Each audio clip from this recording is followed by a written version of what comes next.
आज का हमारा टॉपिक है rule of law and respect for rights. अब आप डेमोक्रेसी का जो ये पढ़ रहे हैं, last feature, okay. A democratic government rules within the limit set by constitutional law and citizen rights. बहुत इंपॉर्टेंट है ये। क्या कह रहा है ये कि डेमोक्रेटिक गवर्नमेंट जो है ना, जो कॉन्स्टिट्यूशन में लिखा है ना, उसी के अकॉर्डिंग ये काम करती है। याद है आपने परवेज मुशर्रफ का पढ़ा था? परवेज मुशर्रफ ने सबसे पहले कॉन्स्टिट्यूशन चेंज किया था ना। परवेज मुशर्रफ ने अपना कॉन्स्टिट्यूशन चेंज किया था खुद को पावरफुल बनाने के लिए। ये हम पहले डिस्कस कर चुके हैं ना। तो कोई भी अगर डेमोक्रेटिक गवर्नमेंट होती है ना, वो कॉन्स्टिट्यूशन के अकॉर्डिंग चलती है, ऐसे नहीं चलती। अगर कोई कंट्री डेमोक्रेटिक है या नहीं है, उसका कॉन्स्टिट्यूशन हो सकता है या नहीं हो सकता, लेकिन अगर कोई कंट्री डेमोक्रेटिक है तो उसका कॉन्स्टिट्यूशन ज़रूर होगा। और ये बहुत इम्पॉर्टेंट है, क्योंकि अगर एक गवर्नमेंट को पता है भाई मैं ये कर सकती हूँ, मैं ये नहीं कर सकती, तो वो लिमिट्स में काम करेगी ना। लेकिन अगर जो भी इलेक्टेड गवर्नमेंट आती है उसे लगता है कि भाई मेरे लिए तो कोई रूल है ही नहीं, मैं तो मनमानी कर सकती हूँ, फिर तो वो पावर में आ गई, वो कुछ भी करेगी। तो उसको रोकने के लिए जो इलेक्टेड गवर्नमेंट है, उसको रोकने के लिए वो अपनी मनमानी ना करे, लोगों की भलाई के लिए काम करे। कॉन्स्टिट्यूशन में ये सब चीज़ें लिखी जाती है, इसलिए कॉन्स्टिट्यूशन का होना बहुत ज़रूरी है। Zimbabwe attend independence from white minority rule 1980। भाई जैसे इंडिया 1947 में आज़ाद हुआ था, ऐसे ही जिम्बाब्वे 1980 में आज़ाद हुआ था, काफ़ी लेट हुआ। अच्छा, तब कंट्री का जो रूल था वो ZNUPF कंट्री थी, ZNUPF पार्टी का रूल था, ठीक है। जैसे इंडिया में कांग्रेस था ना, ऐसे वहाँ पे ये the party that led the freedom struggle, और इसी पार्टी ने वो फ्रीडम स्ट्रगल लड़ा था। अब इंडिया का केस क्या है? कांग्रेस ने लड़ा था। पावर में पहले कौन आया? पंडित नेहरू जी आए, फिर इंदिरा गांधी जी आई, फिर राजीव गांधी। अब थोड़ा बुरा हाल है, राहुल गांधी आ नहीं पा रहा। क्या पता चला? एक ही परिवार जिसने पार्टी लड़ी वही राज कर रहा है। सेम यहाँ पे भी यही केस था जिम्बाब्वे का। इट्स लीडर, ये आपका आ गया, Robert ruled the country since independence. वही उसने आज़ादी दिलाई थी, तब से वही राज कर रहा था। इलेक्शंस होते थे रेगुलरली, लेकिन हमेशा यही पार्टी जीतती थी। प्रेसिडेंट जो था वो पॉपुलर था, लेकिन अब वो अनफेयर प्रैक्टिसेस यूज़ करने लगा इलेक्शन में, यानी अब फ्री एंड फेयर इलेक्शन नहीं हो रहे थे।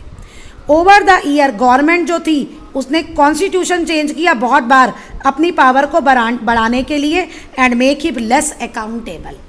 मेक हिम लेस अकाउंटेबल का मतलब है, अकाउंटेबल गवर्नमेंट वो होती है कि जनता जो पूछे तो वो उसका जवाब दे। यानी मैं अपनी मनमानी करूँगा, अपने हिसाब से रूल करूँगा, जनता मुझसे जो भी जानना चाहे मुझे उसको जवाब देना ज़रूरी नहीं है, जनता को जवाबदेही ज़रूरी नहीं है। अपोजिशन पार्टीज़ जो थे उनके वर्कर्स को हरास किया जाता था, उनकी मीटिंग्स में दखल दी जाती थी, ख़राब की जाती थी। लोग प्रोटेस्ट करने लगे, डेमोन्स्ट्रेशन धरने देने लगे। अगर वो देते थे तो गवर्नमेंट उसको डिक्लेयर कर देती थी कि ये इलीगल है। ज़मीन आप धरने नहीं दे सकते, आप गवर्नमेंट के खिलाफ कुछ नहीं बोल सकते। अब एक देयर वॉज अ लॉ, क्या लॉ था? Unlimited right, limited the right to criticise the president. अब एक राइट ऐसा पास हुआ जिसने क्या कहा कि आप प्रेसिडेंट की बुराई नहीं कर सकते हो। लोग, जबकि एक पब्लिक ओपिनियन होता है, डेमोक्रेसी है, मैं आज चाहे इंडिया में किसी भी पॉलिटिकल पार्टी की बड़ाई कर सकती हूँ, किसी भी पॉलिटिकल पार्टी की बुराई कर सकती हूँ, किसी भी नेता को अच्छा कह सकती हूँ, किसी भी नेता को बुरा कह सकती हूँ। मुझे हक है, जिस हिसाब से वो काम करें वो एक्सेस करके मैं बोल सकती हूँ। लेकिन वहाँ पे ये अधिकार लोगों से छीन लिया कि भैया आप अपने प्रेसिडेंट के खिलाफ, और मेन हेड प्रेसिडेंट था, सारी पावर प्रेसिडेंट के हाथ में थी। टेलीविज़न और रेडियो को गवर्नमेंट ने कंट्रोल कर दिया, और जो रूलिंग पार्टी चाहेगी वही वो दिखाएंगे। देयर वर इंडिपेंडेंट न्यूज़पेपर, अलग न्यूज़पेपर थे, लेकिन अगर वो कुछ गवर्नमेंट के खिलाफ छापेंगे तो गवर्नमेंट हरास करेगी, उनके साथ बुरा व्यवहार करेगी जर्नलिस्ट जो उनके खिलाफ जाएंगे। Government ignore the some court judgment, अब गवर्नमेंट ने कोर्ट के जजमेंट को भी इग्नोर किया जो उनके खिलाफ आते थे, ओके।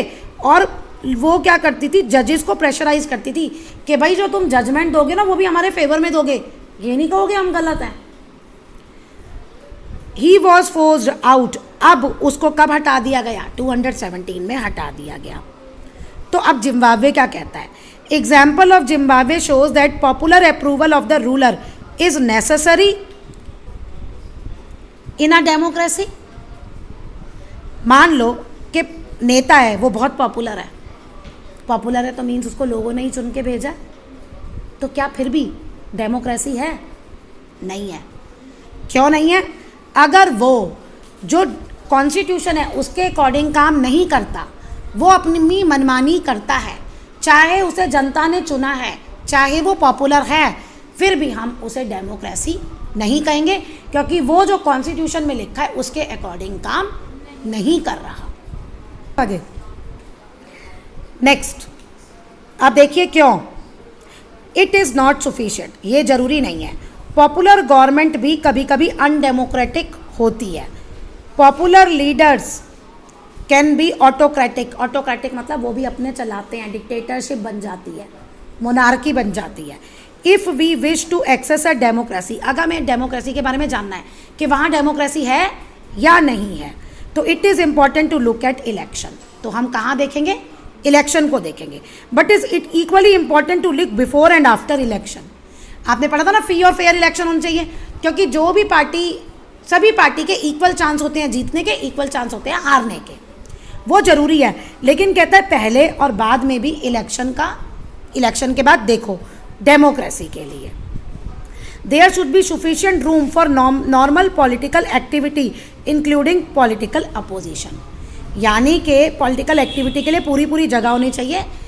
मेन कह रहा है अपोजिशन का रोल, अपोजिशन का रोल पॉलिटिकल पार्टी में बहुत ज़रूरी है, क्योंकि अपोजिशन पार्टीज़ ही हैं जो रूलिंग पार्टी अगर कोई गलत डिसीजन लेती है जो लोगों के लिए सही नहीं है, तो अपोजिशन पार्टी है जो ये आवाज़ उठाती है कि भैया ये चीज़ सही नहीं है, आप इसको हटाओ। In period before election, election से पहले। अब देखो, अगर आज एक गवर्नमेंट गलत डिसीजन लेती है, पॉलिटिकल पार्टीज अपोजिशन वाली वो इशू उठाती है कि जी ये गलत है, इसको ऐसे ठीक करो, और ये गवर्नमेंट नहीं मानती, रूलिंग गवर्नमेंट नहीं मानती प्रेजेंट, तो जब नेक्स्ट टाइम इलेक्शन आएगा तो मेरे को लग रहा है कि अपोजिशन पार्टी सही कह रही है, मैं उसको वोट दूंगी कि भैया वो जब आएगी तो वो इस चीज़ को हटा देगी और इसको सही कर देगी। तो अपोजिशन का रोल भी बहुत ज़्यादा इम्पॉर्टेंट होता है।